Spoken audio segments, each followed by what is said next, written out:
ಆಧಾರರಹಿತವಾಗಿ DK Shivakumar ಮೇಲೆ ಸುಳ್ಳು ಆರೋಪ ಮಾಡುವ ಬದಲು ನೇರವಾಗಿ ಎಸ್ಐಟಿಗೆ ಮಾಜಿ ಶಾಸಕ ಲಿಂಗೇಶ್ ಅವರು ದೂರು ಕೊಡಲಿ ಎಂದು ಜಿಲ್ಲಾ ಪ್ರಚಾರ ಸಮಿತಿ ಅಧ್ಯಕ್ಷ ದೇವರಾಜೇಗೌಡ ಸವಾಲು ಹಾಕಿದ್ದಾರೆ.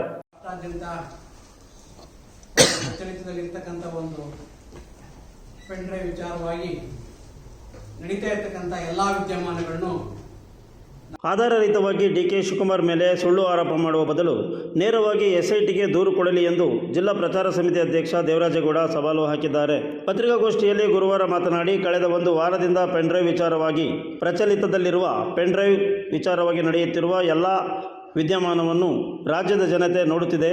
ಚುನಾವಣೆ ಸಂದರ್ಭದಲ್ಲಿ ಬಿಡುಗಡೆಯಾದ ಪೆನ್ ಡ್ರೈವ್ ಜೆಡಿಎಸ್ ಪಕ್ಷದ ಮುಖಂಡರಿಗೆ ಸೇರಿದೆ ಎಂದು ಮಾಧ್ಯಮದಲ್ಲಿ ಬಿತ್ತರವಾಗಿದೆ.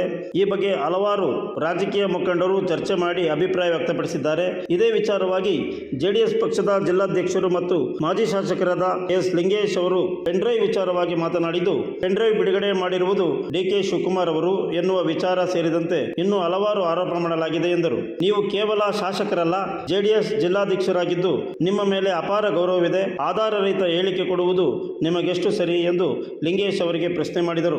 ಎಸ್ಐಟಿ ರಚನೆ ಆಗಿದ್ದು ಸಂತ್ರಸ್ತರನ್ನು ಭೇಟಿ ಮಾಡಿ ಮಾಹಿತಿ ಕಲೆ ಹಾಕುತ್ತಿದೆ. ನೇರವಾಗಿ ಎಸ್ಐಟಿಗೆ ಬರವಣಿಗೆ ಮೂಲಕ ದೂರು ಕೊಡಲು ಸಾಧ್ಯವೇ ಎಂದು ಸವಾಲು ಹಾಕಿದರು. ಇದು ಸುಳ್ಳು ಆರೋಪ ಮಾಡಿದ್ದು ಇದು ನಿಮಗೆ ಶೋಭೆ ತರುವುದಿಲ್ಲ. ಸತ್ಯಾಂಶವನ್ನು ತಿಳಿದು ಮಾತನಾಡಿದರೆ ನಿಮಗೆ ಗೌರವ ಸಿಗುತ್ತದೆ ಎಂದು ಟಾಂಗ್ ನೀಡಿದರು. ಆರೋಪವನ್ನು ಮಾಡೋದಕ್ಕೂ ಮುಂಚೆ ನಾನು ಯಾವ ವಿಚಾರವನ್ನ ಹೇಳಬೇಕು, ಯಾವ ವಿಚಾರವನ್ನ ಹೇಳಬಾರದು ಅಂತಕ್ಕಂಥದ್ದನ್ನ ತಿಳಿದು ಮಾತಾಡಿದರೆ ನಿಮಗೆ ಗೌರವ ಸಿಗುತ್ತೆ ಅಂತಕ್ಕಂಥದ್ದು ನನ್ನ ಭಾವನೆ.